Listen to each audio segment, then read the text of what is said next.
We're at the Wilds in Cumberland, Ohio. Now, we did put up our very first fencing in 92, and then we did open to the public in 94. Now, the land was only donated in 84, so we only had a 10-year turnaround from the time we got the land donated until the time we opened to the public.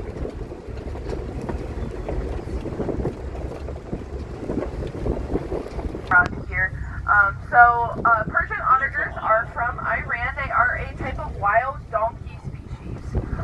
With that being said, they're actually going to be your fastest equids, going around 42 miles per hour. So very, very fast.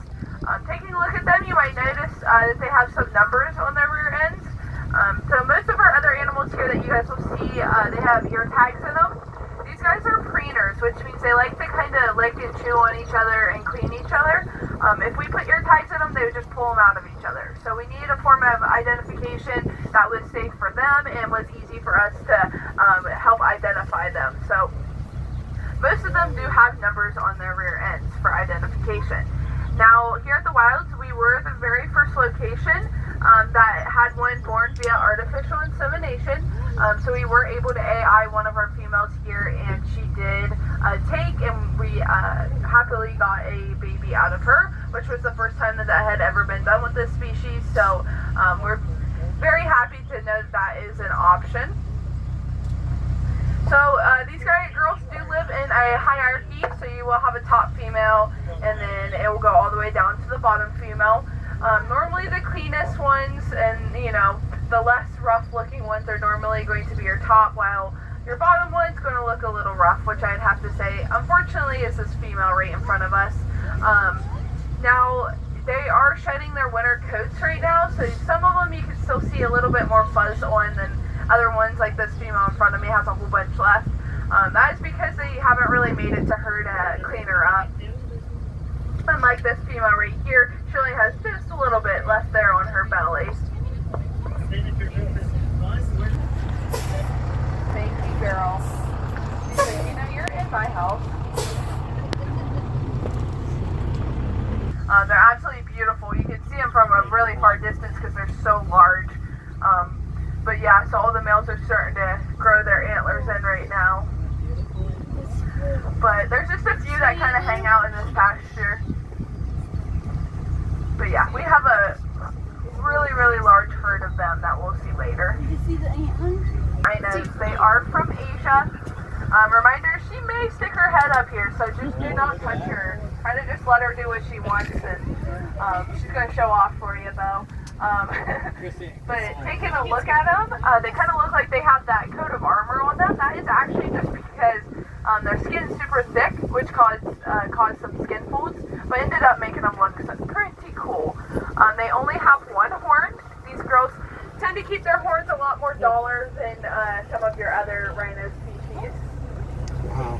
Now, they can actually also lift their head above their point of shoulder, which means that these guys are excellent swimmers. So you'll see them down in the ponds and swimming. They also have what is called a prehensile upper lip. So if you watch them, that top lip is free moving, and they can like wrap it around like leaves off of trees and bushes, and then they'll wrap it around the grass and pull it out of the ground. But that is also unique to this rhino species. See them on that side? We do actively breed them here, so we get, sometimes we've been getting some calves out of them. That one was born at the kind of early beginning of last season, so that was a little over a year old. Now, babies normally stay with their moms for around 2 years. Since we haven't got to see the other ones left yet. But these are some parrot Davids here. We will see the herd of them later also, but we have some males over here. They're in this pasture, and they're in pasture B, which is the one that we first came into. But they are excellent swimmers, and the only thing that breaks those two pastures up is a giant pond. So sometimes they swim over here. But I wanted to just point them out. And you're welcome. Just some of the males hanging out here. But parrot David deer are from China.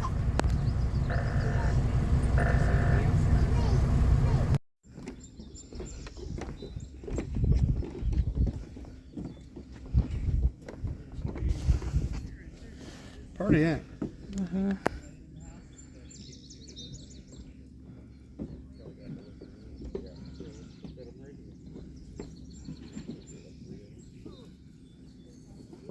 One under the tree.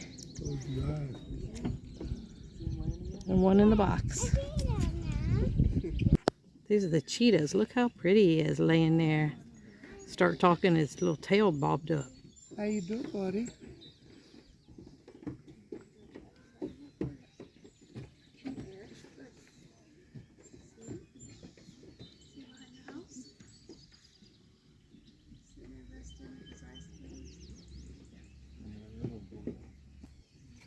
There's another one laying in the grass chilling.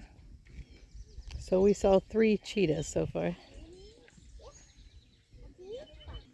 Here's the African painted dog, but they're all asleep underneath that tent right there, or that shelter.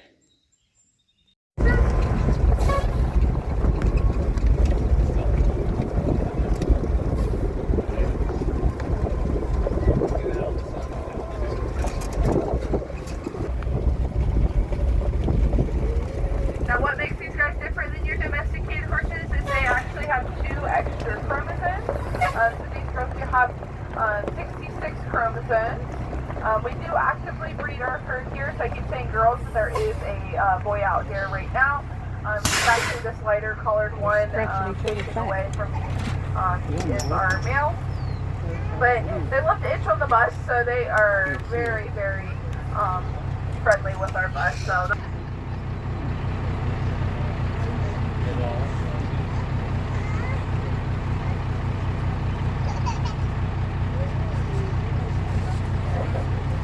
we like to do as minimal handling with our animals here as possible.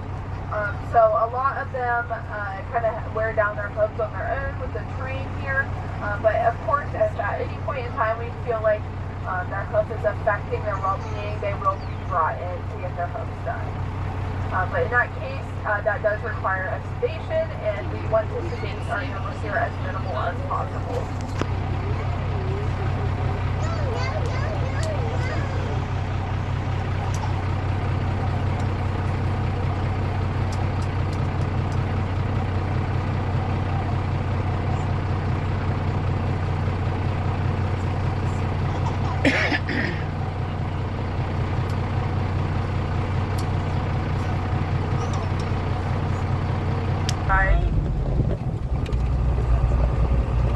I'll stop right here for a few minutes so you guys can get a good look at them.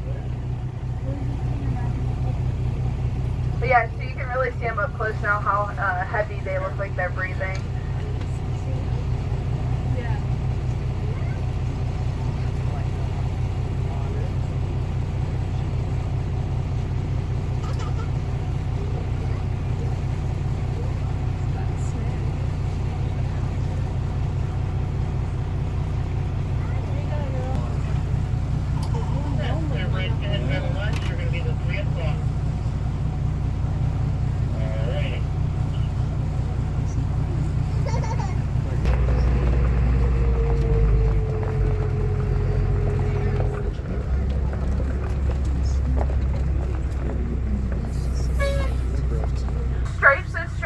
Work how our fingerprints do, so that is all unique to them. They all have their own unique coat pattern.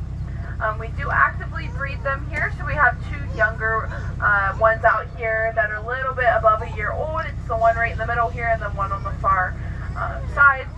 It's kind of hard to tell, but they were standing next to the other 2. You'd be able to tell they're a little bit smaller. Our male is not out currently right now with them, so he is inside right now. Now with these guys, you won't see as many flies on them as our other equines that we saw today. That is because flies actually find it very difficult to land on them because of those stripes. So to a fly, it kind of looks like their skin's consistently moving. So actually they kind of have like their own little fly repellent on them.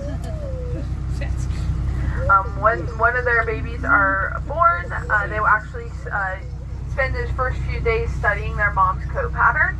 And that is actually kind of how they can determine them once they're in a larger type of herd. And then it is true they will run in herds to kind of get away from predators. it kind of distorts that predator's vision, and then makes it harder for them to catch them.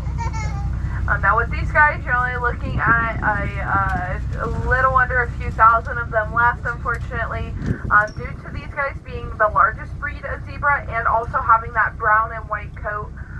It does make them a trophy animal for poachers, so poachers do seek out these zebras more than any of the other zebras. And then, of course, they make clothing and rugs and things like that out of their hide.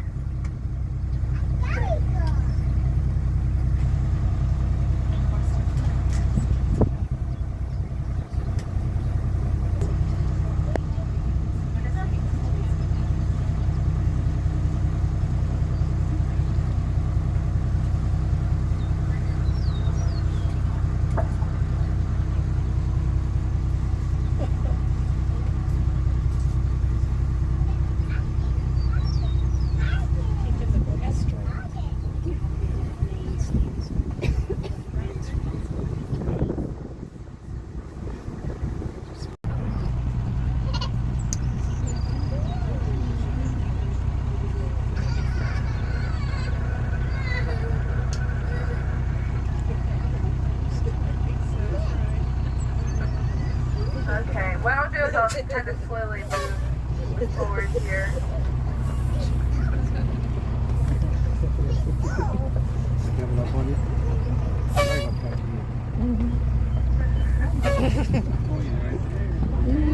Don't keep going. Keep going.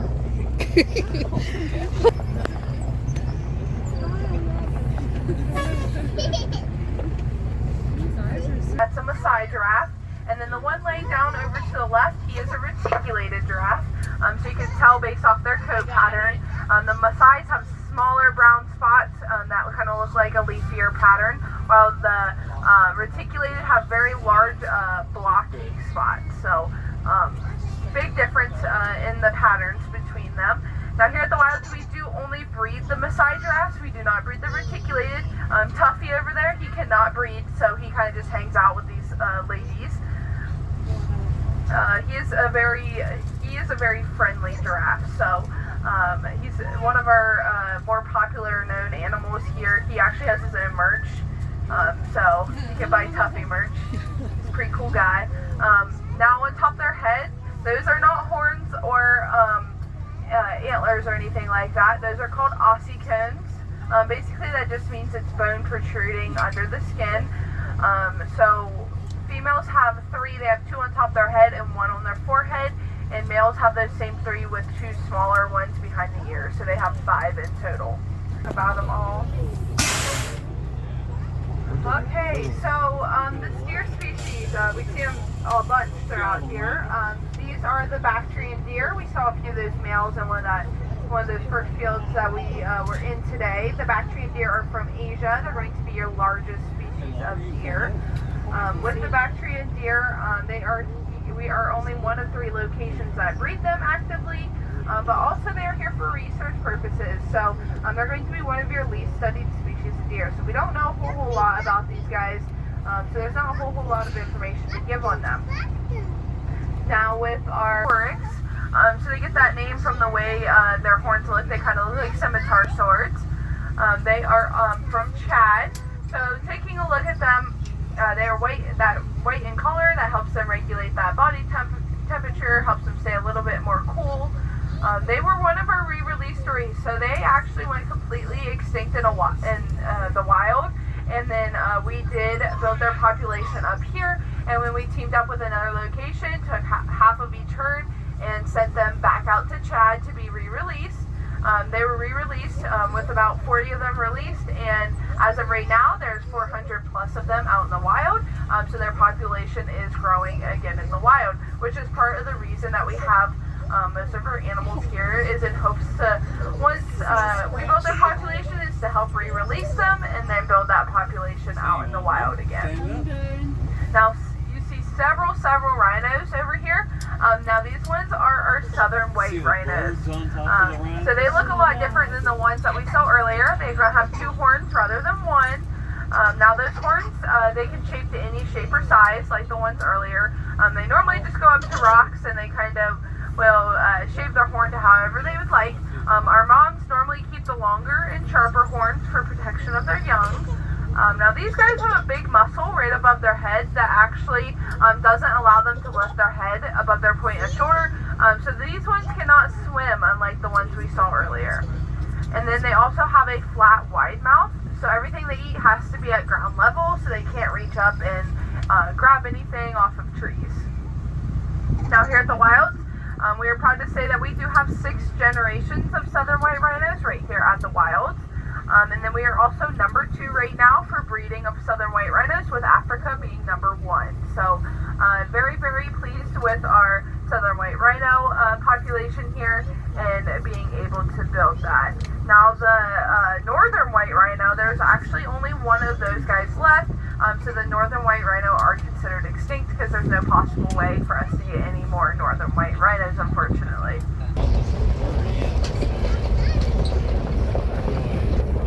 Because we're not allowed to, but she just had a baby not long ago, so if you look over to your left, I'm going to go really slow through here so I don't stress her out.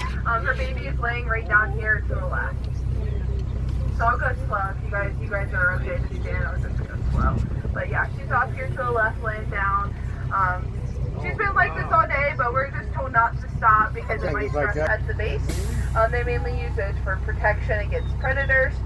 They also have that piece of skin that hangs off their kind of throat area.